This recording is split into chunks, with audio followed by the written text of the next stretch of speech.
You've turned their pages, now hear their voices. Today we have Jeffrey. Welcome, Jeffrey. Good morning. How you doing?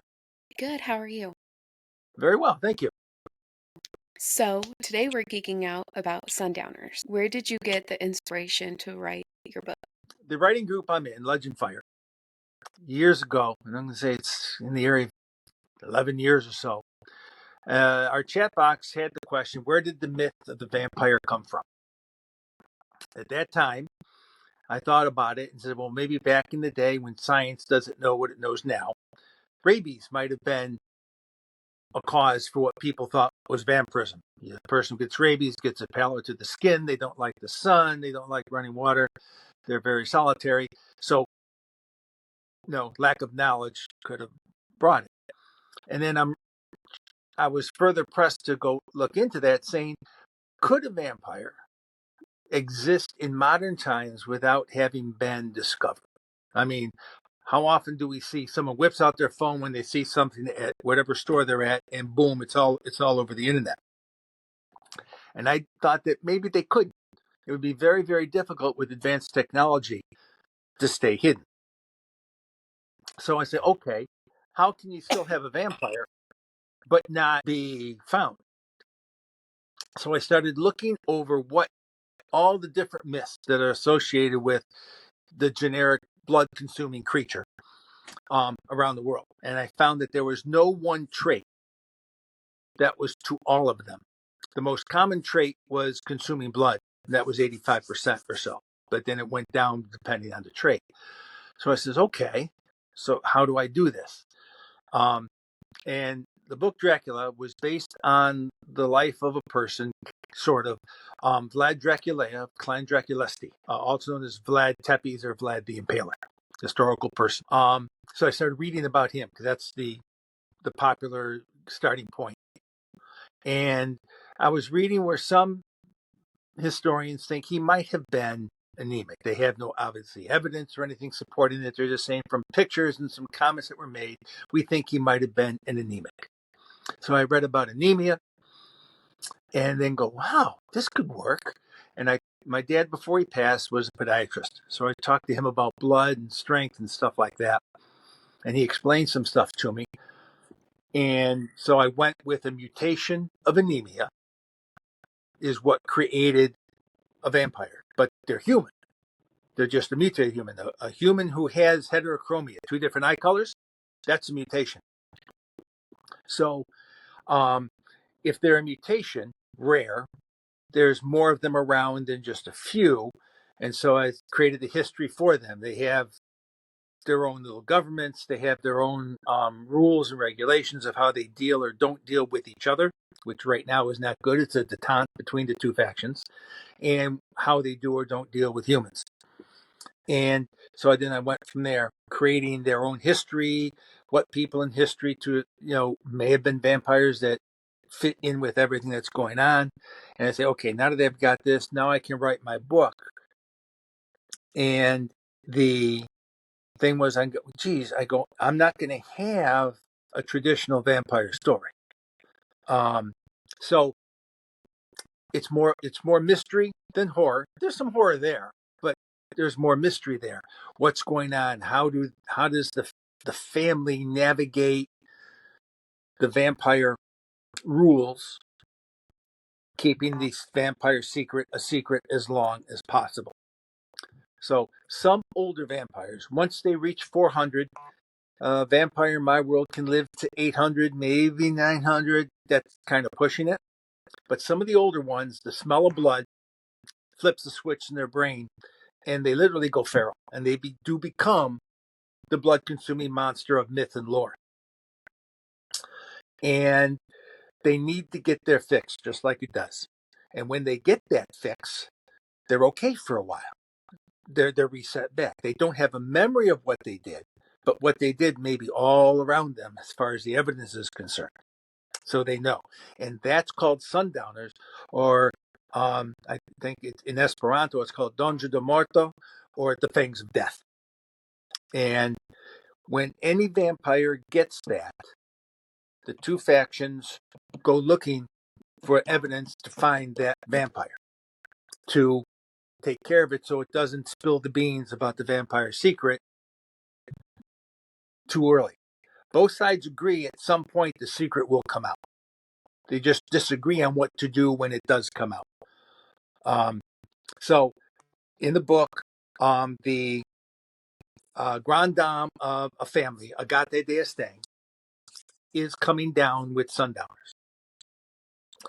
She also has a bucket list to do, and it's something she picked up from humans, and now she finds it a very nice thing to have.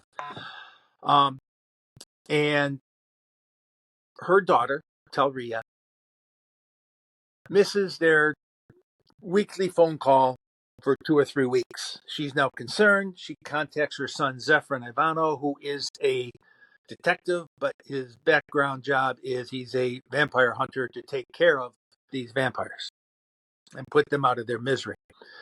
So he ends up coming to America, where Agate lived and taught at a college, and he's looking for her. And that's where the whole thing starts at that point in Ashland, Ohio, which just happens to be where I went to college. That's why I used it. That's amazing. I like Agate in your book. I like Thank it. you. It's very, and they have modern jobs. Yep. They're very humanized That's in that's that that's aspect. what I that's what I wanted. I go, it's not that I feel the other vampires in any of the vampire books I've read are bad. They're not. They're all well written. They're put together. They fit the book great. Fantastic. I just kind of felt I needed mine to be different. Because in my book, it's my vampires created their own myth. It was us humans who came along and tweaked it and turned it into what it is now. As in some of them, I have to, it says a stake through the heart, a wooden stake through the heart kills a vampire, and their response would be a wooden stake through the heart would kill any living creature. Thank you very much. Um, you know, someone, Agate, in one question and answer period, I answered in the voice of Agate. You have to sleep in a coffin filled with dirt from your homeland. And Agate's like, no, I have a very beautiful 4-poster bed that's been in my family for several hundred years. And I know vampires that are scared of worms and snakes. So no, thank you. We do not have to sleep in a box of dirt. It's just not there. And just bring that element into it. They make mistakes. They learn from them. And they do age. Their aging is at a lower rate because of their mutation. In a regular anemic, they have an imbalance between white blood cells and red blood cells. And their white blood cells are immature and do not help the immune system. With my vampires, that imbalance is there, but the white blood cells are mature. They do help the immune system. So my vampires will heal quicker, um, and recover from injury and stuff like that. Do they regenerate in the sense of myth or magic? Not really. But from a broken bone, a sprain, a cut, they do heal faster. The other part of their mutation is I discovered in my research there's 2 types of muscle tissue. It's called fast twitch and slow twitch. Um, I forget which is which, but slow twitch is the endurance muscle. That's what lets us do something 6, 8, maybe 10 hours a day. We're a little tired. We go home, a quick nap or a shower, we're good to go. The fast twitch muscle, as it was explained to me, imagine the cheetah. It can run 60 to 70 miles an hour to catch dinner. And then it's pooped. It's got to rest for a while. Well, the fast twitch muscle is what my vampires have as part of their mutation with the mature white blood cells. And so this way they have the strength for a period of time. They are anemic by definition, not so much by function, but by definition because they have far more white blood cells than they do red blood cells. So that is there. And they have learned to live with it. There have been innovations and stuff in medicine. The fangs that vampires originally had have, because of evolution, they've been around so long, and science, they've kind of gone the way of the dew claw on a dog or a canine. It's there, but it's no longer functional, except for when one of my vampires flips because of the smell of blood, then the fangs come out to help them. They become more primal, more feral in that. And if, And you added science in with your book. I wanted there to be science. Is my science perfect? I doubt it. Um, Mark Twain had said the difference between fiction and nonfiction is that fiction has to be believable. So I wanted my vampires I wanted this mutation to be believable. I don't know enough about science in that regard, genetics. My dad didn't know enough about genetics and stuff to really answer that question. But with what I did have and know, if I tried to support it to the extent that I could, so it would be, hey, this could be, you know, and I went with that. It was How did you come up with your characters? the names or the character as far as what they are. Both. Okay, Their names names. and I their I personalities. just looked through for Agate de Estang. I got her name. One of the Greeks have 7 different words or 8 different words for love. One of them is agape, Agape. I just pulled the P out, put the T in, and that's where I got Agate. The others, I would just Google search names from a certain culture or a certain country and see if I could find one that made sense. Brielle Chalmers in the book, I got her first name Brielle as a short form of Gabriel. Laurent Fortescue, I got his from a French database as far as that goes.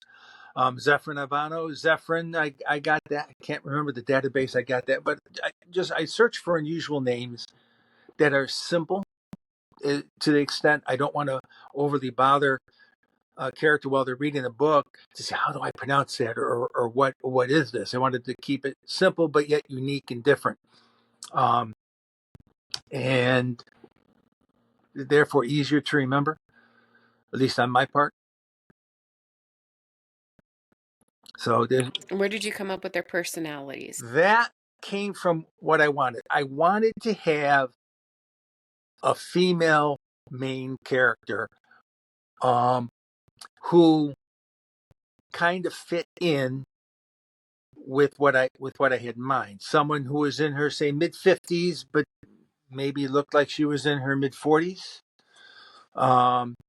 And there is a history to her who has a. I remember one of my music teachers in high school had a white swath for some reason. I don't remember why in his hair.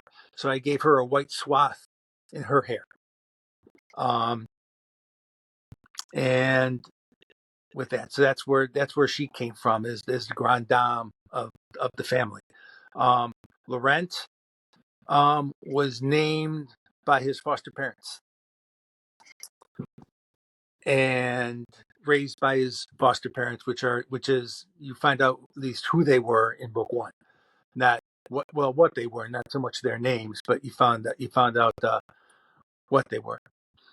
And Brielle was just Chalmers. There's a one line hint in the first book about Chalmers, in another section not referencing about Agate or not about Brielle. And so you find out much more about Brielle in book 2. And that's it. The other names I would just pick up, just look through a database of names for people, secondary characters. Although Gina, one of the more active secondary characters, is based on a historical person, Gina Lollobrigida, and she's the AI of Zephyr's computer. She's not in his laptop, but she's link capable to his laptop. Her mainframe is in Venice, where Zephyr lives. And historical thing is that Gina Lollobrigida did recently pass away a few years ago, but she also did speak in third person, and so I carried that trait in the book with Gina. And has book 2 been Yeah, released book two. or Yeah, is it going? book two's out. I'm currently working on book 3, roughly 20 some odd thousand words into it. At this point, I'm planning that to be the end of the story as such.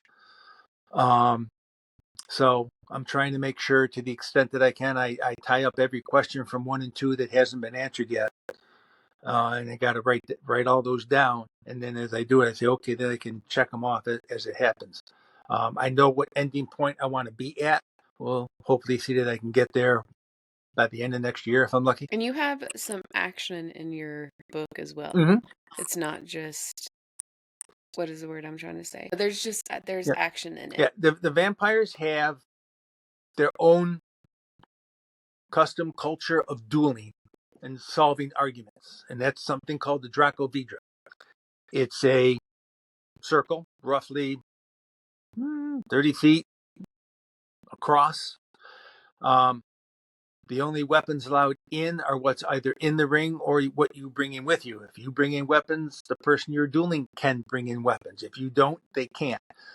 Um, there are multiple ways to have a Dracovidra. There is a ceremony, proper procedure that both participants, or if it's teams, both teams, the participants, do before it starts.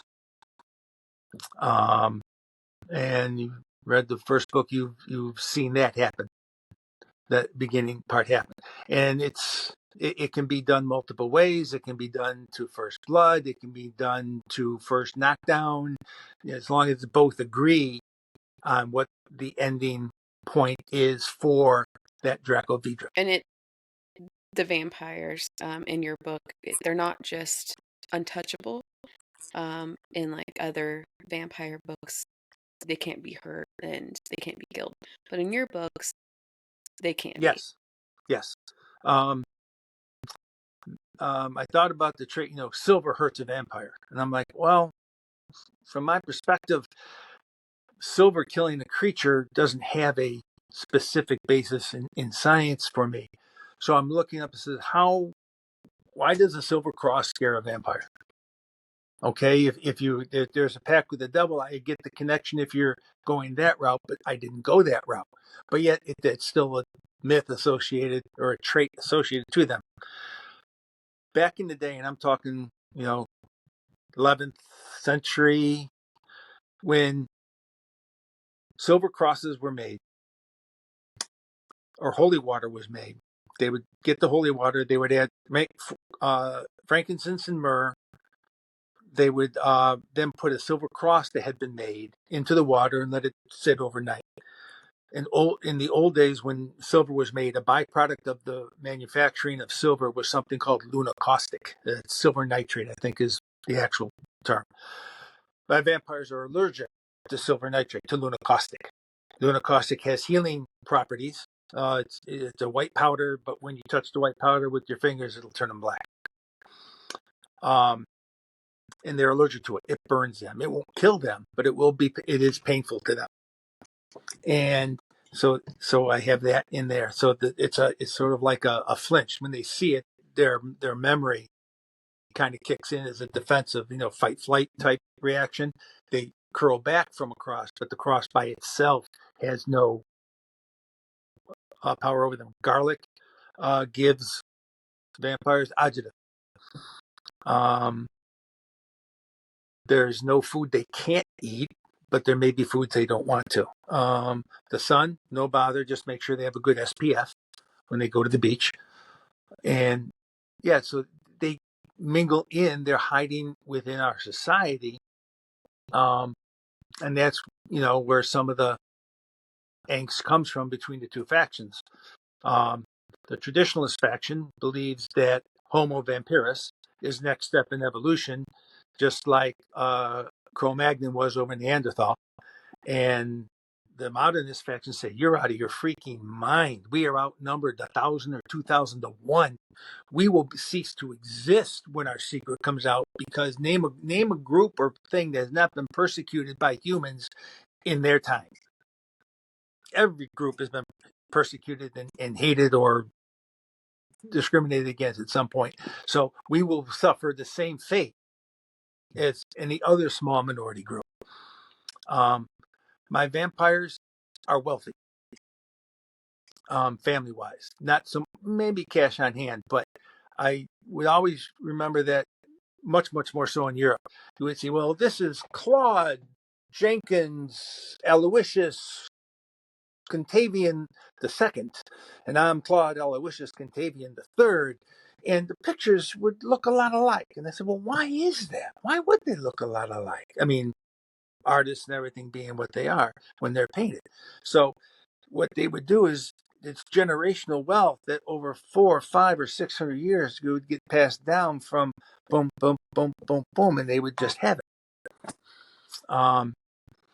And someone said, well, doesn't Steve Jobs in his lifetime, create a lot of wealth? I go, he certainly has, but there aren't many individual non-vampires who have done that.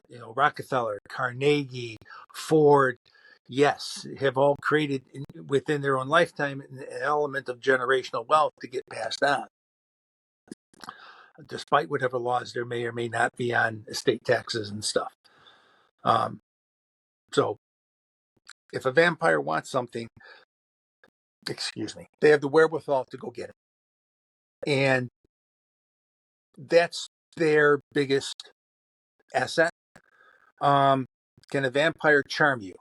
No, at least not mine. But when you're 400 years old, you've interacted with a lot of humans in that time frame. You've learned how to read them, their facial expressions, their body language, and everything else. So you become pretty good at reading if a person likes you, agrees with you, and everything else within that time frame. Your vampires also are close with their family. For the most part, Th- not all. Zephyrin gets chided by his mother in the beginning of the book for not knowing exactly what his grandma's up to. And she goes, listen, you're not being a good grandson. You don't know that your grandmother moved 15, 20 years ago to the States. You just thought that was a little trip she was on. You got to stay more in touch. So that aspect. One of the pictures later on, after Zephyrin gets to the college and is looking at Agate's house, he sees a picture of a person. Well, as with all grandmothers, I guess, if your grandson is not married, you start looking for someone to that he should meet. That type of aspect, the humanistic or the humanity in them, that they have the same feelings and emotions that we do. Was that a big motivation that you wanted to carry throughout your whole series? Yes, I wanted to make sure that when a vampire flipped the switch and went feral, there is a distinction between what they were and how they acted, because that happens twice in the first book. And when they're not. So you have the monster here, you have the non-monster here. That was my reasoning for doing that. I wanted that distinction there. And part of that is also because of what one of the factions wants to do, which you found out about. Mm-hmm. Mm-hmm. So yes. And they're not super, super long reads. They're not 500, 600 pages. No, the first one's 48,000 words. The second one is 70,000 words. The third one, I'm guessing, might get to 90 at this point. So a little bit more. Yeah. So yeah. And when you hit book 3, you're done. Like that's the At end of the this point, series. I have an idea that depending by the time when the third book comes out, how that goes over, what the overall popularity is. I may open up to people and they'll do an anthology called Friends of Sundowners, where people can send in, say, listen, here's the ground rules. Write a vampire story along the rules of one of my vampires set in my world, and keep it to maybe 8,000 words or 5,000 words. And it's your event. You can interact with any of the characters from the 3 books, but you can't do anything specifically to those characters in the 3 books because they're set. And just see what type of response there might be out there for someone to, hey, I want to try writing a vampire story, and this seems cool. This sounds very Interesting So that you would open it up for people to play, basically play off of it. yes, yeah, it's yeah. I remember a series of books I read. This post-apocalyptic type by Robert Adams called The Horse Clans, and they were very short. We're talking, novelette, sized books. But he opened it up to other authors to do something similar, and I think there were two or three um, books like that came out. Friends of Horse Clans, and I thought that was a great idea. So I decided to, after I finished my third book, I got some other stuff in the pipe. But then, maybe a year or so down the road, I'll say, okay, I want to put out a fourth Sundowners book called Friends of Sundowners. Here are the ground rules. PM me if you're interested. I think a lot of authors, well, I shouldn't say a lot, but you know what I Mm-hmm. mean. Authors would have fun with that. That's kind of unique. I actually haven't heard of that being open to other authors. So that's unique. Yeah. I thought it would be different, and give anyone else, because I've had several reviews. They just loved the book and the vampires, each with their own their favorite character being several were Agate like you, but one loved Brielle, one liked Gina, and there were two who thought Zephyr was kind of a good one. But yeah, it's just give people the opportunity to play around, have fun. People would say, "Well, you're letting them write fan fiction." Yeah, okay, if you say so, but fan fiction is still writing. Hmm. So Which that's all it's about yeah, anyways, oh, is writing and having fun. but no, it's I wanted different.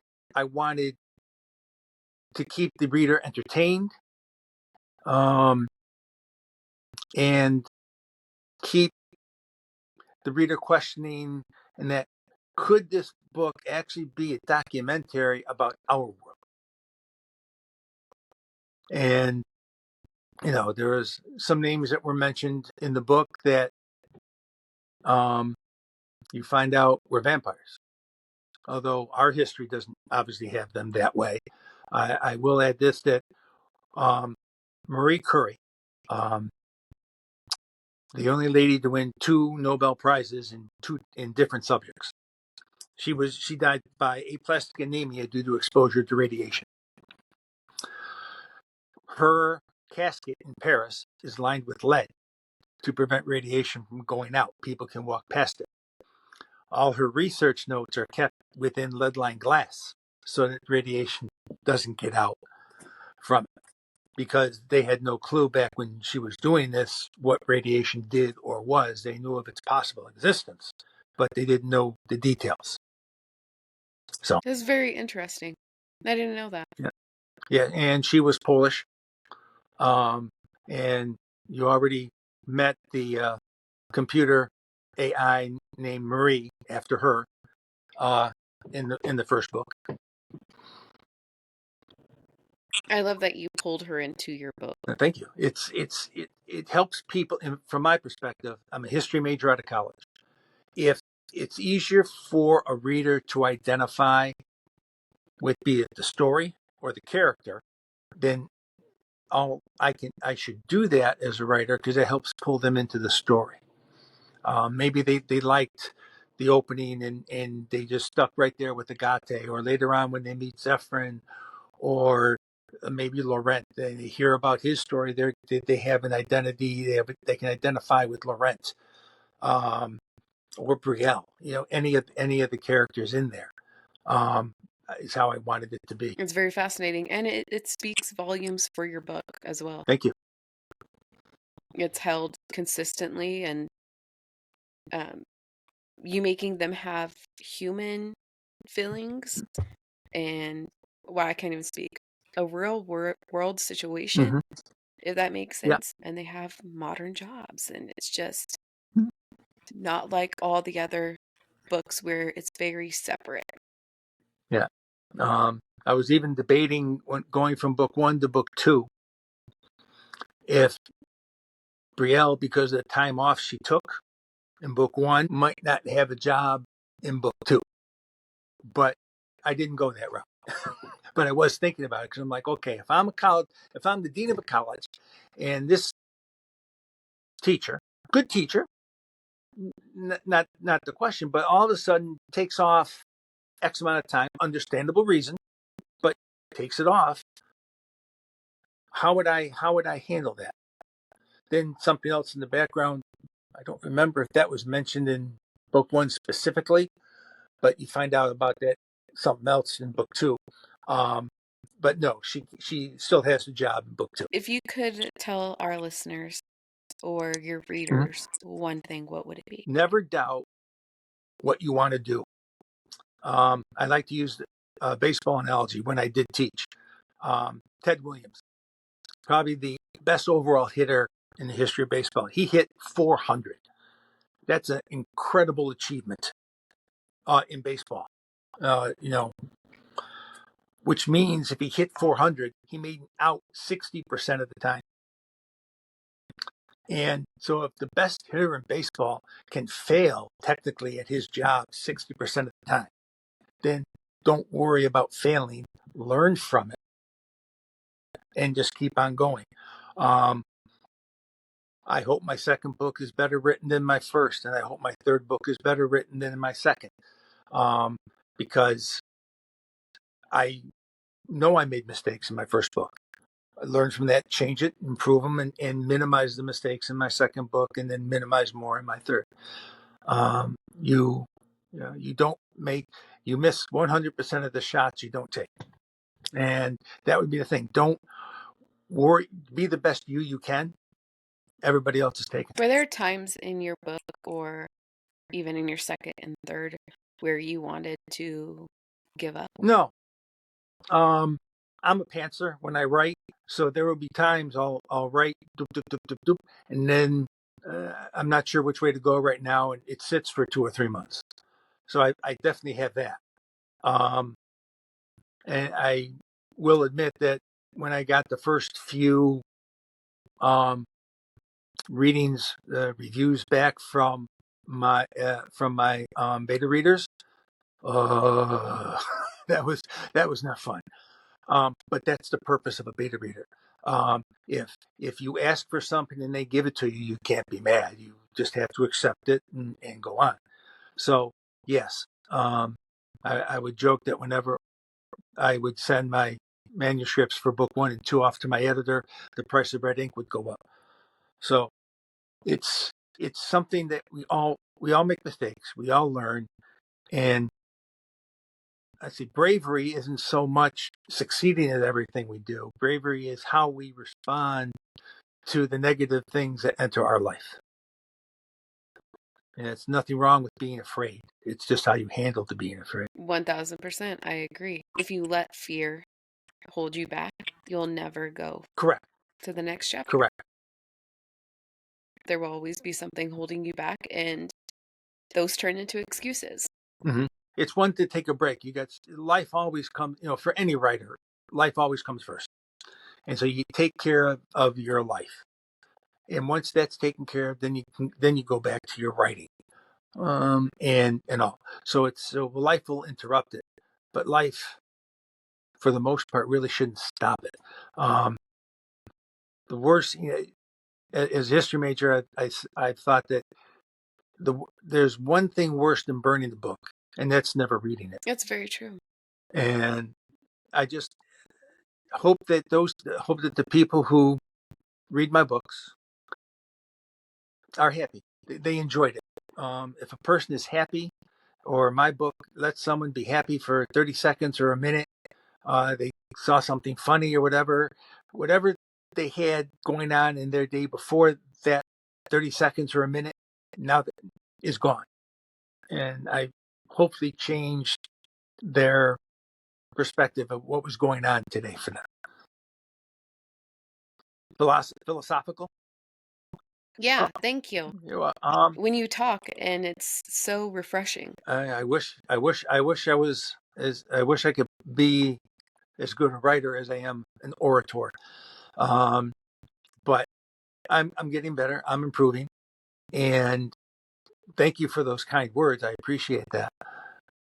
But I'm getting there. I'm on a journey myself. I started late, but it's still a journey, and I've enjoyed every frustrating minute of it. It's better to start late than never start at all. And oh, absolutely, yes, yes, I think that's really important that people don't see their age as a barrier because that just means that you have more knowledge and more life yeah, experience to put in your yeah. books.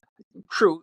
But I will say there are times, call it imposter syndrome to a point. Not so much, not that I don't have it with my writing, but I look at myself with people, friends, acquaintances like you and others that I interact with on TikTok, and I'm like, I'm 41 with 25 years of experience.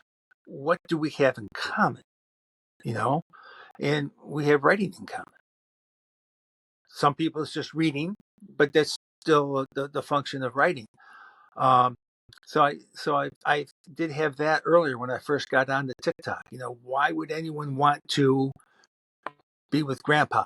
You know, um, not a knock on me is, but my age versus I may be older than many of the parents that um, of the people that I'm interacting with, and so that was a concern for a little bit initially when I got onto TikTok, but then I realized that what they don't seem to care.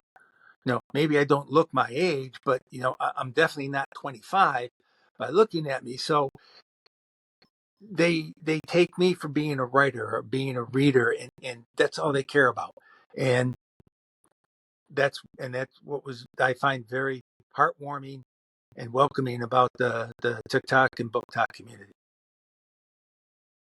It's very inclusive when you get into that community. We all just band together. Um, and I love that because imposter syndrome, I think, happens with almost every single Yep. author. They struggle just like everybody Yep. else. They want to stop what they're doing. They don't want to continue writing their books because it doesn't, Yeah. for whatever reason. We all struggle with Mhm. it. Yeah. We all compare ourselves to our fellow authors, and to a point, that's okay. That's fine. I'm not as good a writer as a person. Depending on your reason for thinking you're not as good a writer, that may be. You know, Maybe you have to work on grammar, tense, punctuation, POV shifts. Those can be corrected and those can be worked on. If it's just the fact that, one of the big things only recently, like within the last 6 months, kind of got over was I hear people say, I just finished a 120,000 word manuscript. And I'm like, my two books out together don't equal 120 words. What am I doing wrong? And I'm not doing anything wrong. Um, I say that an acorn is not an oak tree yet, and an idea is not a story yet. Both need care, nurturing, and tending to reach their potential. A story takes whatever words it takes for that author. Isaac Asimov said that no story was ever written, but every good book was rewritten. And as one of my favorite authors, uh, I take that to heart. If my first book, hey, 48,000 words, in retrospect, could I have gone back and now with what I know, my first book took me 6 years, start to publication. Could I have gone back and made it longer? Oh, yeah, sure. Absolutely. And I know where I would have made it longer. But that is what it is. Move on to book two, and then move on to the third, and hopefully my final book, the way I'm thinking about it up here. You see it as, you could have made your book longer, right? Mm-hmm. And comparing yourself to other authors because your book is short. But there's readers who like to read a short book rather than, seeing 600 pages, 500 pages, and it's a daunting task Right. sometimes. It can be overwhelming. So having shorter reads can actually be a good thing. Yeah. I discovered that, you know, during my first year on TikTok, that, yeah, I can't remember the name of the lady, but she had said, she goes, I read 15 books this month.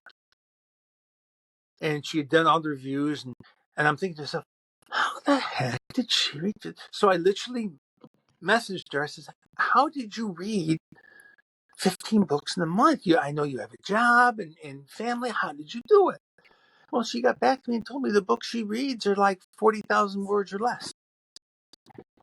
And now I go, aha, thank you. See, after I read a series or a big book, a thick book, I'll read a short book that has, 70 pages, 100 Hmm. pages, just for palate cleansers. Hmm. So knowing that they're out there, and then I also remembered that some of the more popular books you know in my life, Lord of the Flies is a novella. Um, the Christmas Carol is a novella. Um, of Mice and Men, I think, is a novella too. So there are popular books that are novellas, and so nothing. Technically, I'm the way I'm told that Stephen King writes a lot of novellas. Um, I've only read one Stephen King book, and it definitely was not a novella. The Green Dragon was a book of his I read. Eyes of the Green Dragon, so along those lines. That's definitely not a novella. Good book, but not that. Um, so yeah, uh, books are like food. You eat what you like, and that's the great thing about writers is that smorgasbord of writing is huge and multi-varied, spicy, not spicy, you know, thought-provoking, easy. It's all there. All you got to do is taste what you want. Um, as a writer, I have found that reading other genres helps my writing because it lets me see how other authors write. Um, and then I can compare myself to that. Not so much word length, but I can see, okay, here's how you know uh, uh, a noir crime book is written, or here's how an epic fantasy is written, or here's how a do-it-yourself manual is written, and they're all different, but yet all the same. And that's what every reader, author should know and understand. Yeah, I am the the genre of books, well, I should say the options of genres of books is huge. Hmm. And then throw in the tropes, you have even more options. Hmm. And then your TBR is you're Yeah, in the TikTok yeah, community as well. You you come across something and your TBR list just gets yeah, bigger and yeah. bigger and bigger and bigger. Um, and there's different strokes for different Yeah. folks.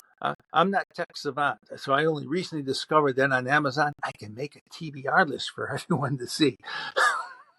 Yeah, Yeah. You I can found do that that out. on Goodreads as well. Oh, I I don't go to Goodreads as often as I probably should, um, but I'll have to go over there and make one for Goodreads too.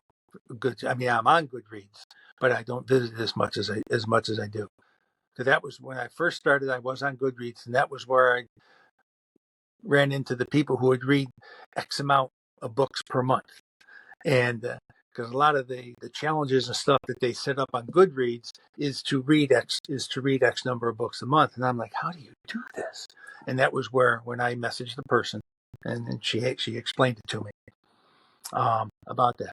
Um, Again, it's a great community. It's a little bit it's different, and I don't mean that in a negative way. It's just different than the TikTok community. That's all. No, it can be very different for sure. I love our TikTok Hmm. community. Absolutely. Book Talk is very supportive. Um, and we all just uplift each other and Yeah. promote, and One of the it's a great time. I remember when I joined in, I got involved with Dee Dee Mora, C.H. Reese, Elisa I'm Pratt, and others. Their little group and what they were doing to promote authors, and that led me to do my Between the Covers as a way to help promote um, indie authors as well. Um, so they were a great bunch of people that didn't care, as long as I was participating would maybe be the best way to describe it. As long as I'm participating, um, and not being an idiot about it. You do come across that occasionally. I unfortunately agree with that. I don't recognize it until after the fact. Almost like I went feral for about 3 minutes and then came out of it. You know what, though? It happens. Mm-hmm. It happens. And that's the joy of it, Well, though, right? but I should still be learning from. I still should be learning. I think everybody learns um, constantly. And if they're not, then they should, because self-improvement is huge. Mm-hmm. Yes. Yes. Yes. Yes. But is there anything that you would like to ask Jeffrey, or What got you anything you started? want to add? What got you started doing what you're doing now? Um, Doing Yes. podcasts. Books have always been my out. Um, my grandma got me into reading, Stephen King and Nora Roberts and James Patterson, and, you know, all the old authors. I'm not saying old is in a wrong way, but Right. all the goodies, like other than kid books. Yeah. And she got me reading when I was 12, and my mom was like, "You can't read those kind of books." And my grandma was like, "Oh, let her read. She's reading." And it really pulled me out of some really dark times. Um, I think books are a beautiful thing. It just pulls me into a different world. You don't have to live in this world. You Yeah. get pulled into it and you live Yeah. it. And that's the beauty of it. Um, and being able to share other authors and bring joy and new books into a community and spread that word, I think that's what's important in my world today, is being able to show people that, yes, this world is not great all the time. Um, but you can have an out, and that out can be books. Mm-hmm. So just be able to showcase authors and their love for books, and hope it brings joy to somebody else's day. Gee, that's great. Thank you. Um. Okay. Um. In you read book one. I did read book. If there was one thing you wished, if there was one thing in book one you could have changed, what would it have been? I'm not really sure. I think just there's a lot of characters in there, and I don't mean this in Right. a bad way, Jeffrey. Mm-hmm. There's a lot of characters in there, and sometimes I was like, "Wait, how do we get this person in the book?" And it's not in a bad way. I love characters, new characters in the book.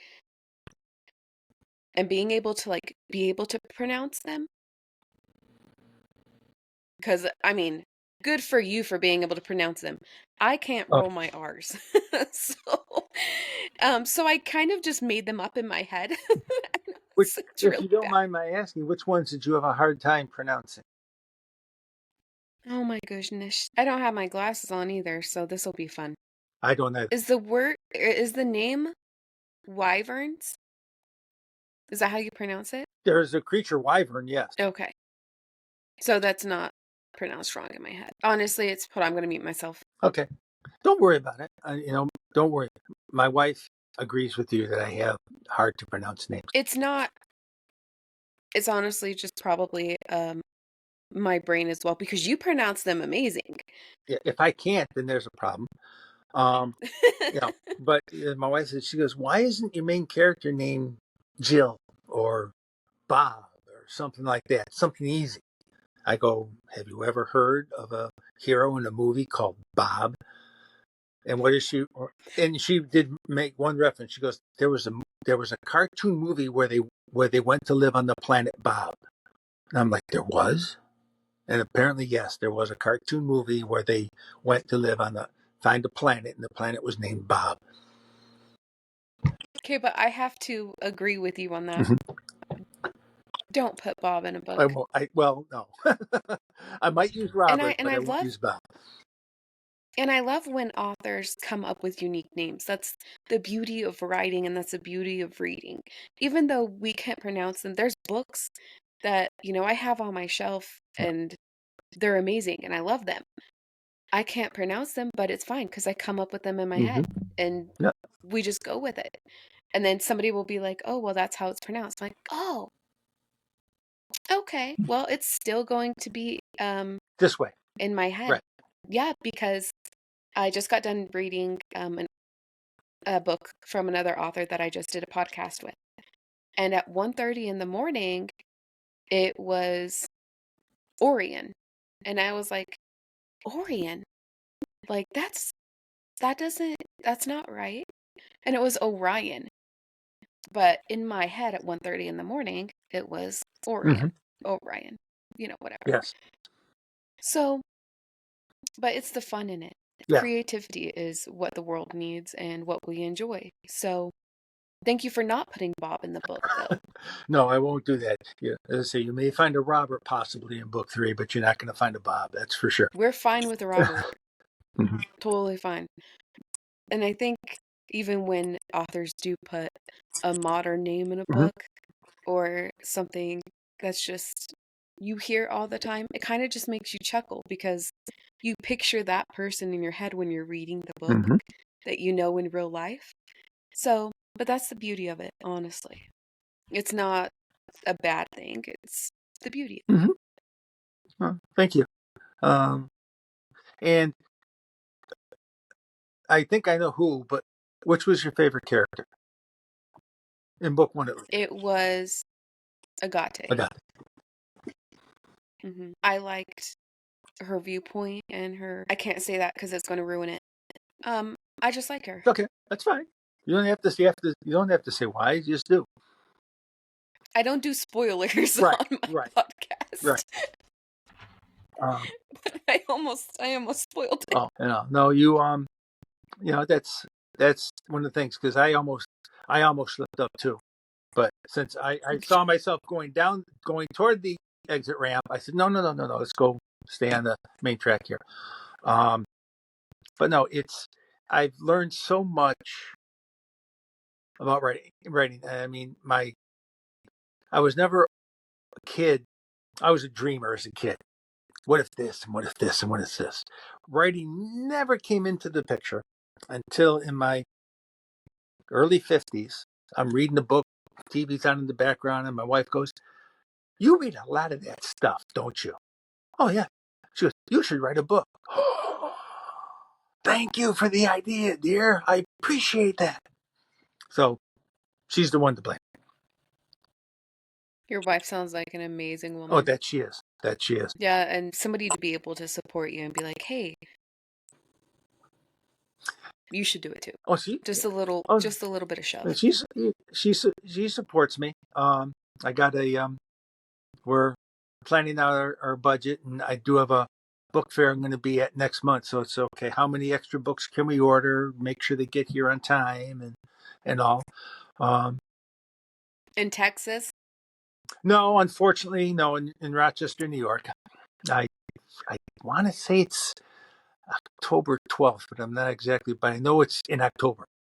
Um, uh, I think it's that second weekend um, up there, and so I'll be at that one. Um, and right now, the time is not available for me to travel any major distance to do. I mean, I could go to Buffalo or Syracuse, maybe south down along the southern tier in New York State. to a book fair. But since I still have a not quite a 9 to 5 job, a 3 to 11 job, Monday through Friday, I really can't take excessive amount of time off, vacation wise, um, to go any other distance. So, um, but it leaves me the mornings to have kind of by myself, and that's where I can get most of my writing done. Or late at night, I come home. I can. She doesn't mind. I get on the computer and tap away. But I have also learned about cell phone etiquette. Um, According to my daughter, you're not supposed to have your phone on high volume when other people can hear it. That's why you put your earbuds in and then listen to whatever music or podcast that you want to listen to. Yeah, old fart like myself just didn't. I never got that memo. So I do apologize to all those in the past that have heard my 70s music when I'm walking down the mall and stuff like that. Honestly, though, I think it would probably bring a smile to other people's faces if they heard 70s music in the mall. Well, that's what I said, but my daughter didn't agree. Mm-mm. No, she goes, that's not etiquette. Can't do that. Oh, I'm sorry. Forgive me. I, Did you get those did you get those earbuds? I do have one. It's around my neck, so I then put the ear pod in when I'm at work. Keep one open in case I get a phone call or something, and I got to go take care of it, take care of something. So yes, I do have it for work, and when I don't remember to bring them, I remember not to use my phone during the process of doing my job. Nice, I like it. I'll be polite. Well, I don't think there's anything wrong with it. Is there anything else that you would like to add, Jeffrey, before we end it? No, I just want thank you very much for the honor and the opportunity of being with you and to talk about my books and myself to those who follow your podcast.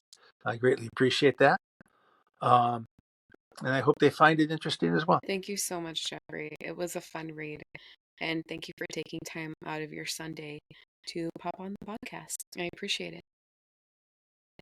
Thank you so much. Bye, Jeffrey.